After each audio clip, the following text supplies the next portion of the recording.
There is a pattern hiding inside your relationships that you have never been taught to recognize.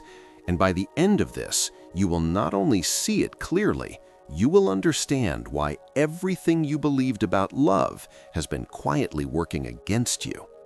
Let me ask you something honest. Have you ever given everything to someone? Your time, your patience, your emotional energy, only to watch them slowly pull away? Have you ever been the one who cared more, who showed up more, who tried harder, and still felt invisible? If that resonates, stay with me, because what I am about to share will shift the way you see yourself, the way you carry your presence, and the way others respond to you from this moment forward.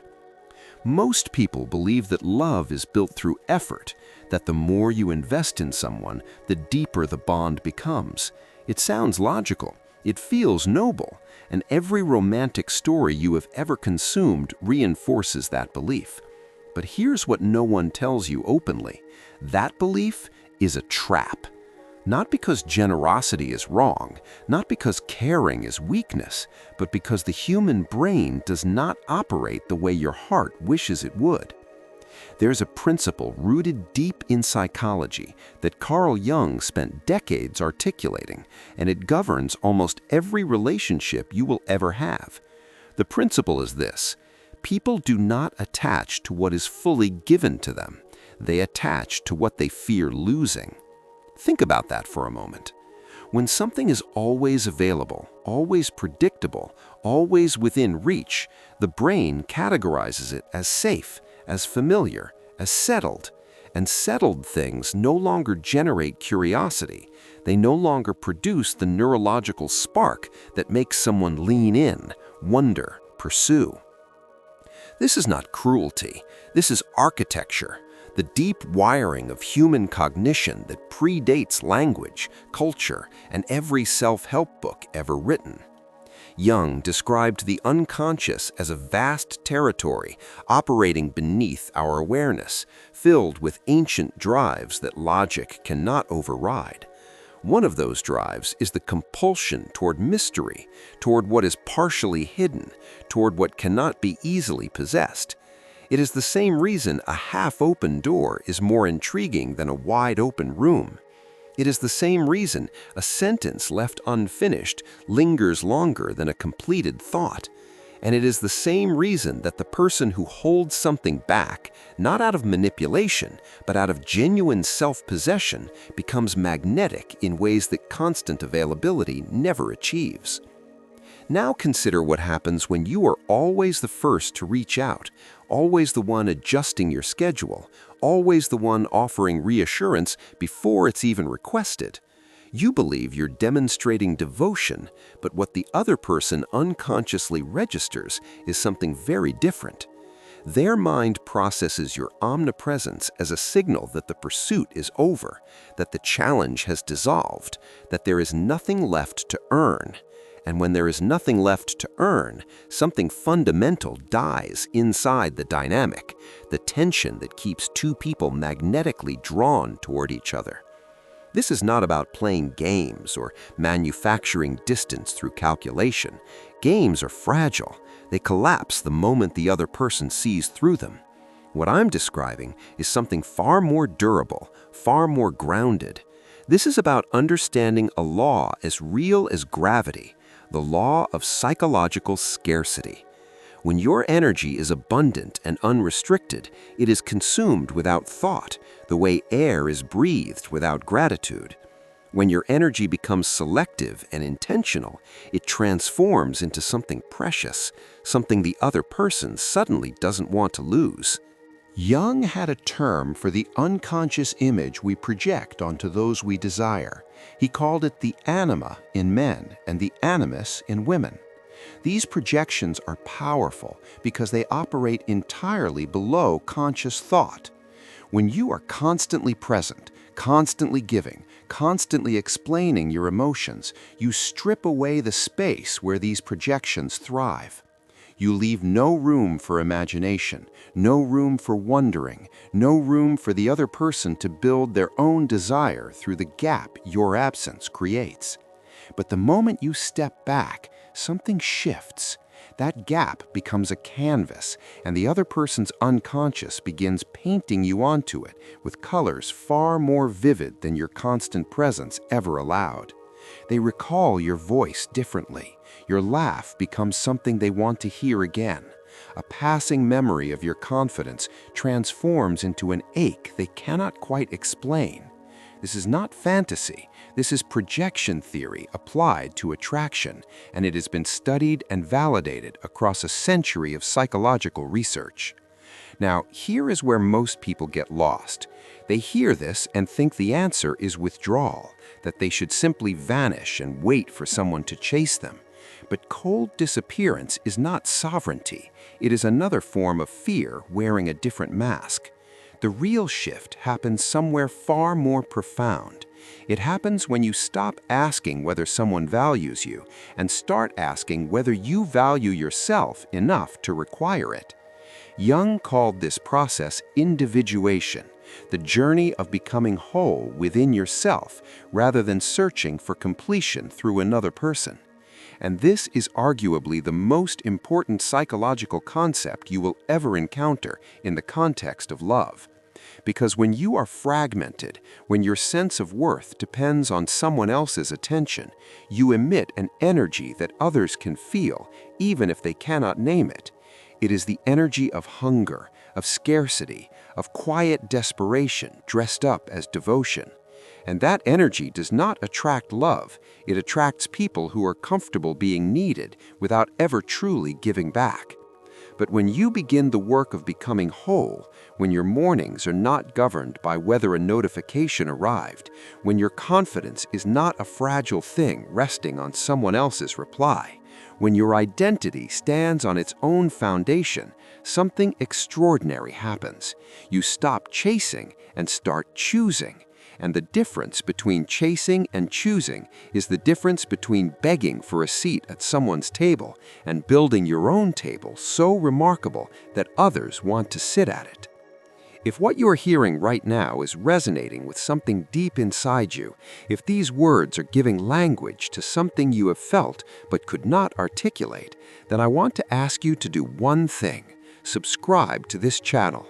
Not because I need the numbers, but because what we're exploring here is only the surface, and the conversations ahead go far deeper into the hidden mechanics of human connection, self-worth, and psychological power that most people never access. One click, and you ensure that the next time we go deeper, you will be there. Now, let me continue, because there is a second layer to this that changes everything. Jung wrote extensively about what he called the shadow, the parts of ourselves we refuse to acknowledge. For many people caught in the cycle of overgiving, the shadow contains a belief so painful that it has been buried since childhood. That belief whispers something like this: I am not enough as I am, so I must earn love through sacrifice.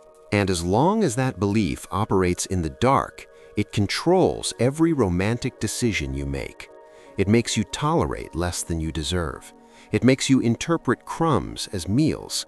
It makes you feel grateful when someone gives you the bare minimum, because deep down, a part of you believes that the bare minimum is all you are worth. Confronting this shadow is not comfortable. It requires a kind of brutal honesty that most people avoid their entire lives. But Jung was adamant. Until you make the unconscious conscious, it will direct your life, and you will call it fate. So the question becomes, what would change if you genuinely believed you were enough? Not arrogantly, not defensively, but with a quiet certainty that does not need external validation to survive.